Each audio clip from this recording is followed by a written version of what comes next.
अस्सलाम वालेकुम दोस्तों। इस एपिसोड का आगाज़ यहाँ से होता है जब हेमा खातून दुहान के लिए पानी लेकर जाती हैं, लेकिन सिपाही उनके सामने आ जाता है। हेमा खातून कहती है कि मेरे सामने से हट जाओ, लेकिन दुर्गा का सिपाही कहता है कि सरदार तोतेकन का हुक्म है कि किसी को भी इससे ना मिलने दिया जाए।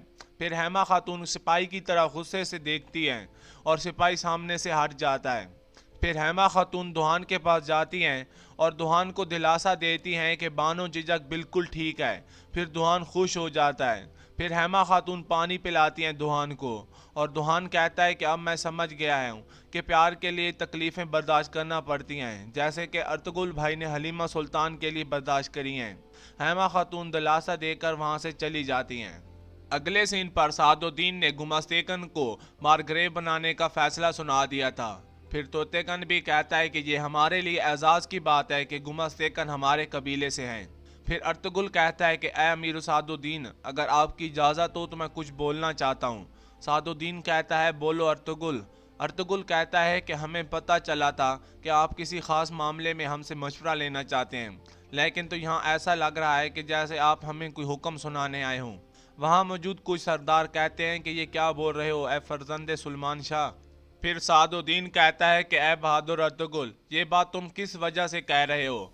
अर्तुगरुल कहता है कि आप यहाँ ऐसी ही गलती कर रहे हैं जैसी आपने पहले नुहान को बचा कर की थी, और इसके अलावा यहाँ कुछ कबीलों के सरदार भी मौजूद नहीं हैं।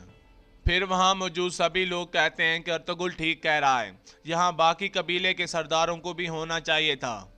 अर्तुगरुल कहता है कि ये मेरी जिम्मेदारी है कि मैं किसी ऐसी चीज़ को होने से रोकूं जो बाद में हमारे लिए शर्म की बात बने। फिर सादुद्दीन चालाकी दिखाता है और कहता है कि हम अर्तुगरुल के फैसले की इज़्ज़त करते हैं ताकि हम अपनी गलतियों को सुधार सकें। फिर सादुद्दीन गुंदुकतू से कहता है कि तुम्हारा क्या ख्याल है इस मामले में।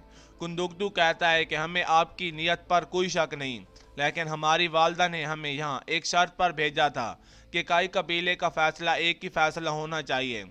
तुम दोनों भाइयों के फैसले में कोई इख्तलाफात नहीं होने चाहिए। सादुद्दीन कहता है कि मैं बहुत जल्द ही कई कबीले आऊँगा और हेमा खातून के खुद मुंह से ये फैसले की रहनुमाई हासिल करूँगा।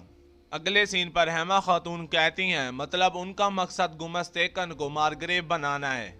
फिर सुमरतेकन कहता है कि गुमस्तेकन अभी भी मेहमान खाने में मौजूद है और यकीनन वो हमारे बारे में बात कर रहे होंगे। अर्तुगरुल कहता है कि मैं कभी भी उन्हें ऐसा नहीं करने दूंगा, मैं उनका पहले ही पोल खोल दूंगा। फिर अर्तुगरुल कहता है कि मैं कल तोतेकन और गुंदुकतू भाई को कारीगर के मकाम पर लेके जाऊंगा और उनको वहां पे सच दिखा दूंगा। अगले सीन पर आतुलिन कहती है कि अब मुझे अपना काम ख़त्म करना होगा जो मैंने शुरू किया था। वो उठती है और साथ में अपनी तलवार भी उठा लेती है। गोंजा गुल कहती है कि मैं वहाँ आपको अकेले नहीं जाने दूंगी। आतुलिन कहती है कि मैं तुम्हें इस काम का हिस्सेदार नहीं बनाना चाहती। बानो जिजक जख्मी है और मैं उन दोनों को आसानी से निपटा सकती हूँ, तुम बस परेशान मत हो। दूसरी तरफ अमीर सादुद्दीन का एक सिपाही गुंदुकतू के पास पहुँचता है और कहता है कि अमीर सादुद्दीन आपका मेहमान खाने में इंतज़ार कर रहे हैं। फिर गुंदुकतू अर्तुगरुल से कहता है कि अब मुझे जल्द से जल्द वहाँ जाना होगा भाई, हम बाद में बात करेंगे। ये बात बोलकर वो वहाँ से चला जाता है। जबकि दूसरी तरफ आतुलिन अपनी तलवार लेकर वहाँ से चल पड़ती है और इसी दौरान वो छोटा बच्चा भी उसकी जासूसी कर रहा होता है। अगले सीन पर अर्तुगरुल और उसके सिपाही हकीम मर्तो के पास मौजूद होते हैं। हकीम मर्तो कहता है कि सादुद्दीन कोई बहुत ख़तरनाक खेल खेल रहा है। फिर अर्तुगरुल कहता है कि वो गुमस्तेकन को मारग्रेव बनाकर सुल्तान अलाउद्दीन के खिलाफ गहरा तंग करना चाहता है ताकि वो ज़रूरत पड़ने पर कबीलों को सुल्तान अलाउद्दीन के खिलाफ इस्तेमाल कर सके। इतने में वहाँ छोटा बच्चा तुर अली दाखिल होता है और कहता है कि आतुलिन खतून कबीले से निकल गई है। अर्तुगरुल तुर्गा से कहता है कि तुम जाओ और हमारे सिपाही से कहो कि वो तोतेकन को बताए कि उसने कबीले के पास बानो जिजक को देखा है और वो उसके पीछे ज़रूर जाएगा। जबकि दूसरी तरफ तोतेकन अपने दो सिपाहियों के साथ कबीले के बाजार में घूम फिर रहा था और दुकानदारों से पूछ रहा था कि उन्हें किसी किस्म का मसला तो नहीं है। इतने में वहाँ काई कबीले का सिपाही तोतेकन के पास भाग कर आता है और उसे कहता है कि मैंने बानो जिजक को कबीले के पास दरिया वाली साइड पर जाते हुए देखा है। वो घोड़े पर थी और मैं पैदल, इसलिए मैं उसका पीछा नहीं कर सका। दूसरी तरफ तोतेकन भी अपने चंद सिपाहियों के साथ निकल आया था कबीले से, تاکہ وہ بانو ججک کو پکڑ سکے۔ اتنے میں وہاں ارطغرل بھی آ جاتا ہے۔ توتیکن اسے دیکھ کر کہتا ہے کہ تم یہاں کیا کر رہے ہو ارطغرل بے؟ کیا اب تم بانو ججک کو یہاں بچانے آئے ہو؟ ارطغرل کہتا ہے کہ تم اپنے قبیلے سے بہت پیار کرتے ہو، لیکن تمہارے دل میں موجود تمہارے جنگلی گھوڑے غصے سے اندھے ہو چکے ہیں۔ توتیکن کہتا ہے کہ اپنے الفاظ پر غور کرو، میرا صبر جواب دے رہا ہے۔ ارطغرل کہتا ہے کیا تمہیں نویان والی مصیبت یاد ہے؟ تم اس سے بھی بڑی مصیبت میں ہو۔ میں یہاں تمہیں بانو ججک کے پاس لے جانے کے لیے آیا ہوں۔ اگلے سین پر سلجان کاریگر کے مقام پر جا رہی تھی اور اس کے پیچھے سمرتیکن بھی اس کی حفاظت کے لیے موجود تھا۔ ارطغرل اور توتیکن کو بھی وہاں لے کر پہنچ جاتا ہے اور وہ دونوں ایک جھاڑی کے پیچھے جا کر چھپ کر بیٹھ جاتے ہیں۔ دوسری طرف سے بانو ججک وہاں آ جاتی ہے۔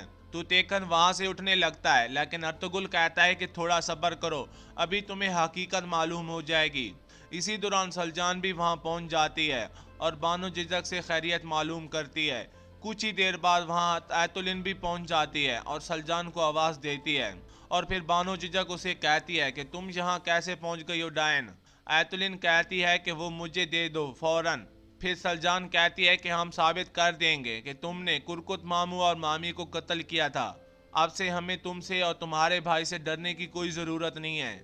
بانو ججک اپنے بوٹ سے ایک پٹولی نکالتی ہے اور کہتی ہے او یہ رہا تمہارا ثبوت، اسے لے جاؤ، لیکن پہلے تمہیں ہمیں مارنا ہوگا۔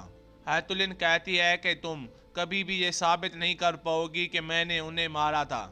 یہ کہہ کر وہ اپنی تلوار نکال لیتی ہے۔ دوسری طرف توتیکن کی آنکھیں کھل گئی تھی کیونکہ وہ حقیقت دیکھ چکا تھا اپنی آنکھوں سے۔ ارطغرل اسے کہتا ہے کہ تم نے اب اپنے والد اور والدہ کے قاتل کو دیکھ لیا ہے، لیکن یہ کافی نہیں ہے، ان سب کے پیچھے گمستیکن کا شیطانی دماغ ہے۔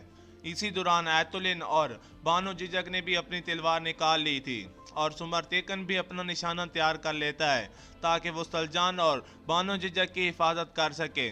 پھر ایتولن ان پر حملہ کر دیتی ہے اور اس دوران ان کی آپس میں لڑائی ہو جاتی ہے۔ دوسری طرف گندوکتو مہمان خانے میں پہنچتا ہے اور سعد الدین اسے بیٹھنے کو کہتا ہے۔ گمستیکن پوچھتا ہے خیر ہے گندوکتو، یہ بازو کیوں بندھا ہوا ہے؟ گندوکتو کہتا ہے کچھ نہیں، بس ہلکی سی چبھن ہے۔ صلاح الدین کہتا ہے اگر تمہاری اجازت ہو تو میں تمہارے لیے کونیا سے حکیم بھجوا سکتا ہوں۔ گندوکتو شکریہ ادا کرتا ہے۔ پھر سعد الدین کہتا ہے 10 سال سے سلطان علاء الدین ہمارے ساتھ ہیں، لیکن ان 10 سالوں میں میں نے پہلی دفعہ سکون محسوس کیا ہے۔ میں بہت خوش ہوں کہ ہمارے تجارت کے راستے محفوظ ہاتھوں میں ہیں، اور اب وقت آ گیا ہے کہ تمہیں ریاست کے کچھ اہم رازوں سے بتایا جائے۔ پھر وہ ایک نقشہ اٹھا کر گندوکتو کے سامنے رکھ دیتا ہے۔ دوسری طرف ابھی بھی عورتوں میں لڑائی جاری تھی۔ سلجان بانو ججک کو کہتی ہے تم چلی جاؤ کیونکہ تم زخمی ہو۔ بانو ججک کہتی ہے کہ آپ ارطغرل بھائی کو بتانا کہ وہ میرے پاس آ کر ثبوت لے جائیں، انہیں پتہ ہوگا کہ میں کہاں ہوں۔ یہ کہہ کر وہ وہاں سے بھاگ جاتی ہے۔ پھر ایتولن اور سلجان کے درمیان لڑائی شروع ہو جاتی ہے۔ سلجان ایتولن کو زخمی کر کے وہاں سے بھاگ جاتی ہے اور ایتولن اس کا پیچھا کرنے لگ جاتی ہے۔ ارطغرل اور توتیکن بھی اسی وقت اپنی جگہ سے اٹھ کر کھڑے ہو جاتے ہیں۔ اگلے سین پر ایتولن سلجان کے پیچھے بھاگ رہی ہوتی ہے اور اس کا پاؤں پھسل جاتا ہے اور وہ گر جاتی ہے اور سلجان بآسانی بچ کر وہاں سے بھاگ جاتی ہے، اور یہاں پہ اس کیس کا اختتام ہو جاتا ہے۔